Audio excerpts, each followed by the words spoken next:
Eastern and Pacific. Next, Apollo 11 astronaut Buzz Aldrin talks about a new novel he co-wrote on space exploration. It's called Encounter with Tiber. He speaks to an audience at the Miami Space Transit Planetarium.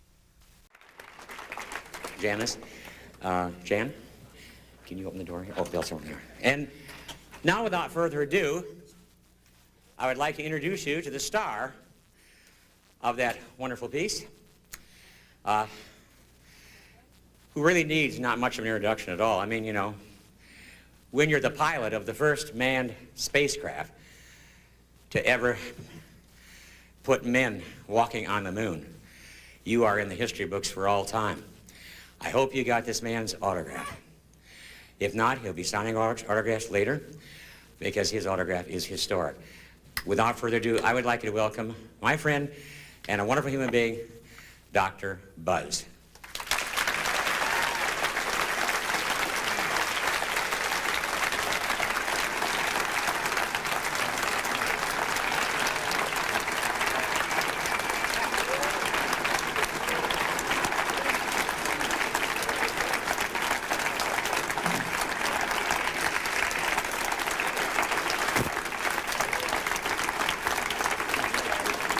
Thank you very much.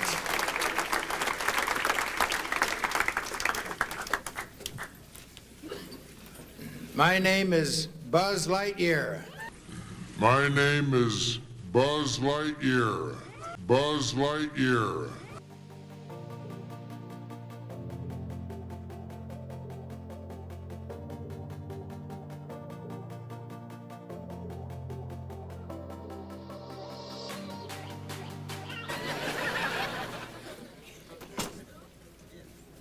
And I came from infinity to a lovely place called Miami. Many years ago, I had my first airplane ride in something like this. It's a Lockheed Vega, and my father flew me down here when I was just a couple of years old. He had flown this airplane over the Alps, and I had quite an aviation heritage. He learned to fly when,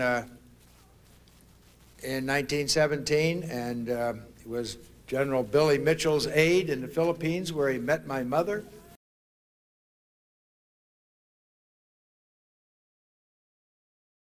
And her maiden name was Moon. And her maiden name was Moon. He had a physics professor called Robert Goddard.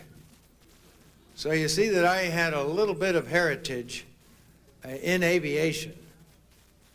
And I have to admit that when I went to West Point right out of high school, I really didn't think much of anything except flying airplanes.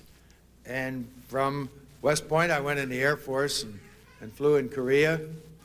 And it was the last part of the Korean War, and I shot down 2 MiG-15s. And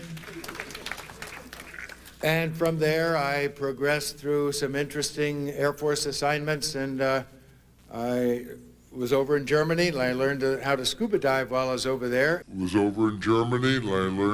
to scuba dive while I was over there. And a good friend of mine who was a fellow cadet at West Point, he was a year behind me there, Ed White. He later died in the Apollo fire. He was stationed in this squadron, and he was about ready to come back home, and he went to Michigan and through the test pilot school, and I went to MIT and engaged in a doctoral program there after being in the service for 8 years.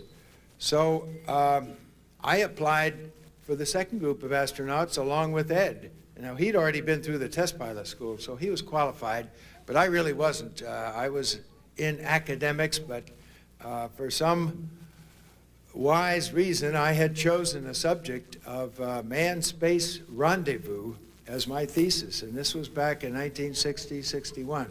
And I can't really explain why I happened to be so wise as to pick a subject like that, because it really taught me an appreciation for things orbiting and how they move relative to another, and out of that came some rendezvous techniques which were eventually used in the Gemini program and later in Apollo.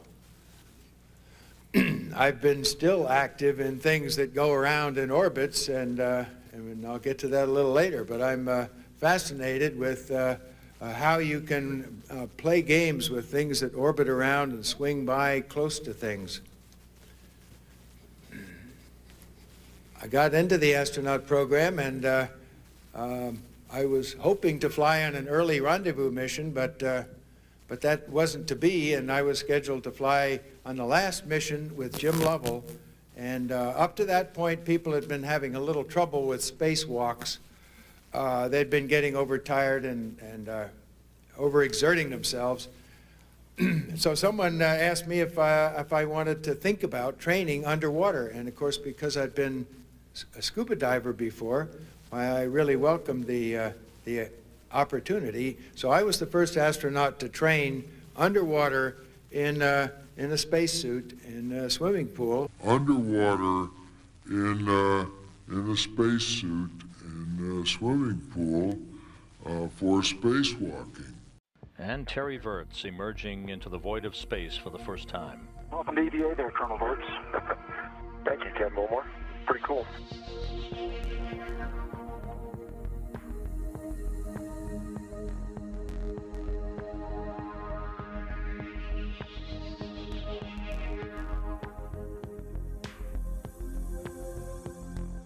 Yeah, Terry, we can see it. Thanks for making it ripple.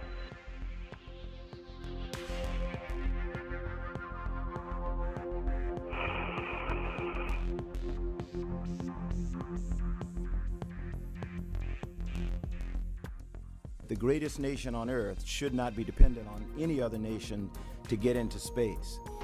And we had liftoff of the Soyuz rocket and the TMA-11M spacecraft.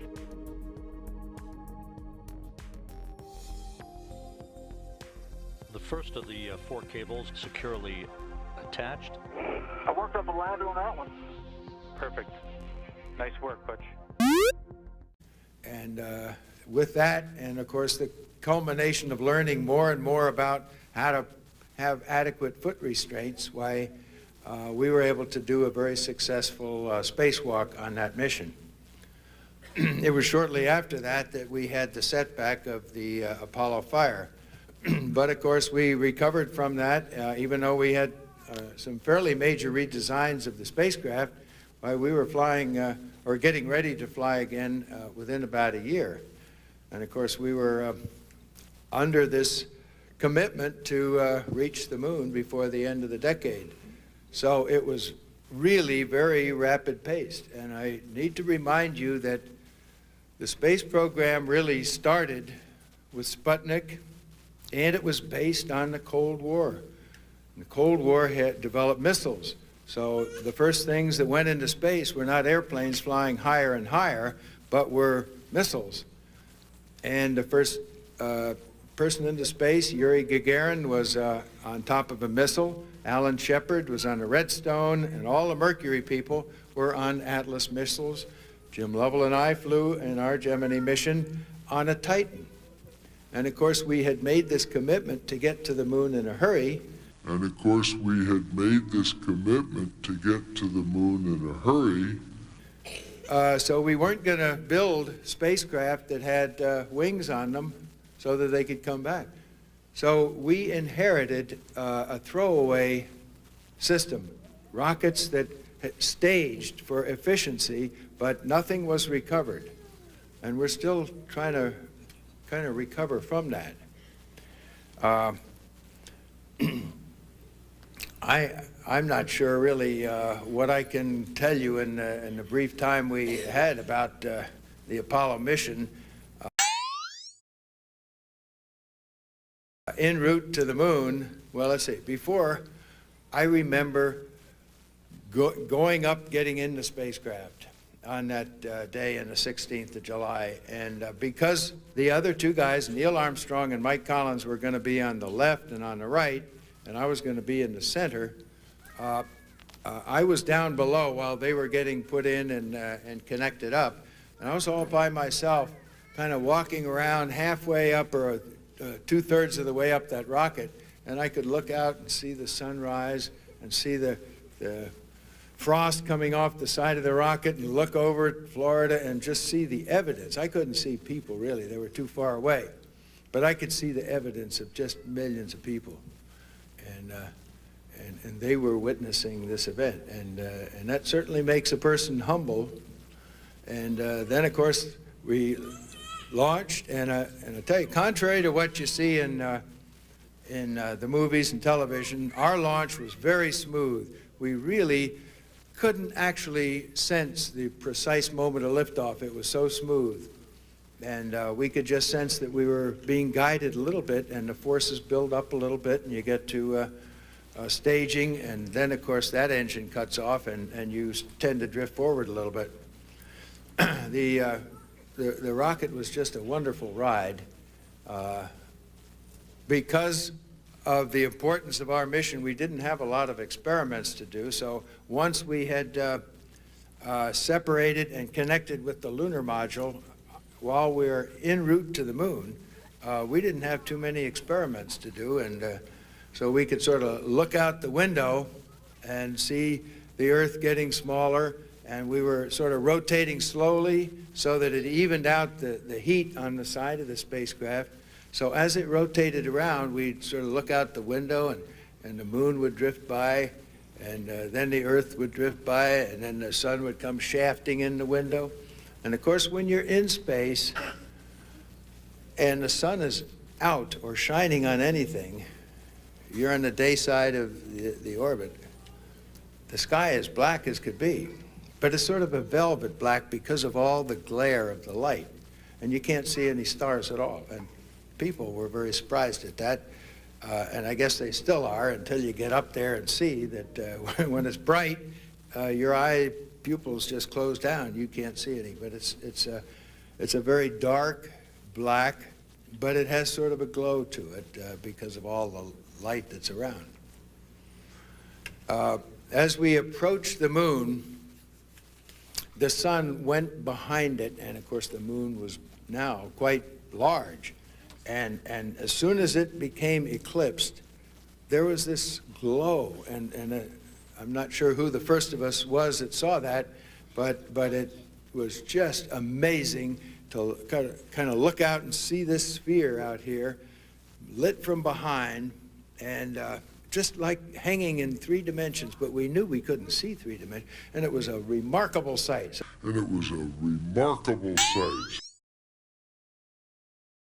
We tried to get a picture of it in the camera. It didn't really turn out.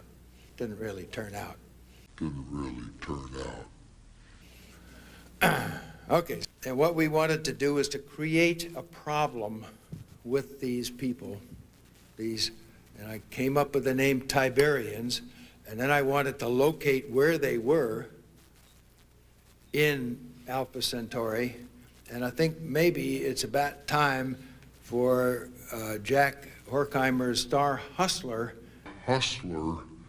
interpretation when I contacted him and told him what I was doing, and he decided that this was pretty interesting. So he put together one of his episodes, which is going to air this coming week. And it'll help explain a little bit about what Tiber is about, at least where it is. And then I can comment just a little bit more afterward and maybe answer a few questions, and then maybe we can get home. Right, okay, what we're going to do, folks, is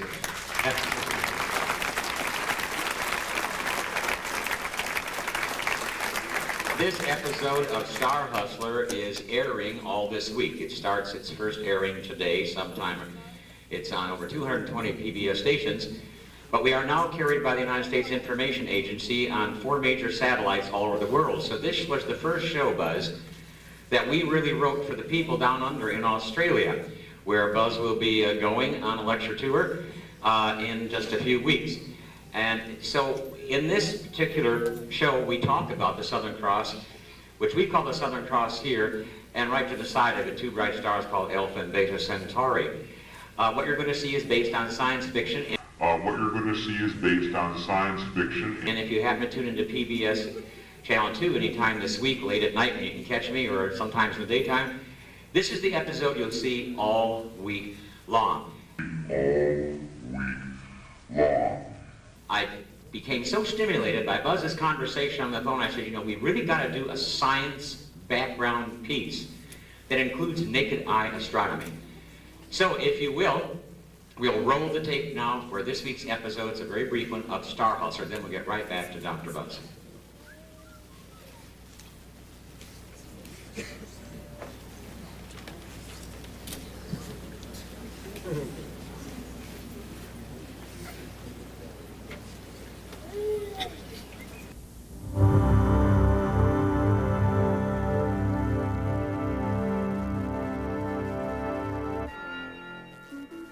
Some people hustle pool, some people hustle cars. But have you ever heard about the man who hustles stars? Jack Horkheimer, Star Hustler, director of the Miami Space Transit Planetarium. Our episode for this week, Monday, August 12th through Sunday, August 18th, 1996, is Planets Beyond Our Solar System and Encounter with Tiber. Greetings, greetings, fellow stargazers. And you know, it seems like every few weeks we read in the newspaper about the discovery of so-called planets circling other stars beyond our solar system. But you know, describing such planets and how they react with their parent stars is not all that easy, because most of these discoveries are not of Earth-sized planets, but of much, much larger planets. Planets as large as and larger than our largest planet, Jupiter. And of course, life as we know it could not exist on such planets. So it was with great interest that I recently got a phone call from an old acquaintance of mine, Apollo 11 moonwalker Buzz Aldrin, who informed me that he had just co-authored a science fiction novel with award-winning writer John Barnes. I was quite amazed when Buzz told me that his new book, Encounter with Tiber, is all about intelligent life that evolved on a planet circling our nearest star, the triple star system known as Alpha Centauri, because the complexities of this star system seem to make it very difficult for an Earth-sized planet to maintain a stable orbit long enough for intelligent life to evolve. But before I go further, let me show you. And it's so bright, these people must have really hard time sleeping on that side. Now, the other Tiberians on the other side don't even know that this big thing exists. And their astronomers have some problems figuring out what's orbiting around what. Anyway, I wanted to create that. Now, the reader is just going to read through and probably gloss over these things, but the particular one is going to pick up these things and they're going to stimulate your thinking. But the particular one is going to pick up these things and they're going to stimulate your thinking. Now, there's an interesting thing that I discovered you could also do with this system. You could take the rocket that's fully qualified and an airplane, and you could take another airplane, one that doesn't have a broken tail, and instead of putting a rocket in it, now you could put something else. And one rocket could lift up the other, but in this other one you could put 50 people. You could have suborbital tourism in the not too distant future just for the design of not the whole rocket system, because that already exists, just the airplane. And believe it or not, in the book there's a very clever guy in here who, who introduces this system, and he also introduces ideas about tourism. It's a pretty fascinating part in chapter 3.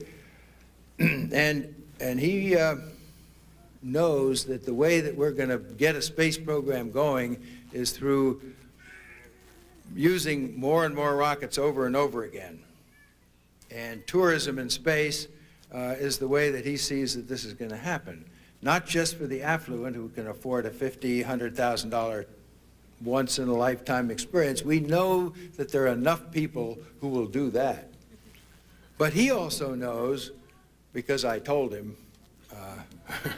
because I figured this out about 10, 11 years ago, that we could have a lottery-type system, but make it a very legitimate corporation that issues shares, $10 share, millions of shareholders, and now we distribute dividends, not uniformly, but randomly, about 1,000 prizes a couple times a year.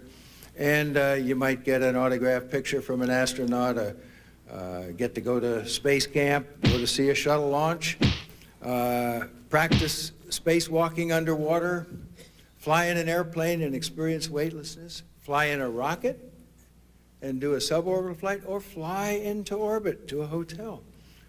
Or fly into orbit to a hotel. A couple of prizes like that a year. This is the way that we're going to introduce, through innovative marketing, when we get rocket travel away from the government and into the hands of private enterprise. These are the kind of things that are described in here. And if you were to look in any advanced propulsion book about rocket travel or space travel, you'd find that if we wanted to put 50 pounds or 5 pounds of payload from here to the nearest star, we would probably do it right now with a gigantic sail and a laser beam from here that pushes it out. So we're really using some of the greatest, some of the latest items of technology. And of course, the master, Arthur Clarke, gave us a nice write-up on the back, and then I asked him to, if he would write just a little bit about a foreword for one page. And let me just close by reading what he said. He said, "It doesn't seem fair. There was a time when we science fiction writers had space all to ourselves and could do just what we liked with it. Not anymore. Not anymore. People like Buzz have been there and can tell us exactly where we went wrong. And now, to add insult to injury, they're writing science fiction themselves." They're writing science fiction themselves. Even worse, it's damn good science fiction. Painful though it is to make such an admission, I would have been proud to have written Encounter with Tiber myself. Thank you very much.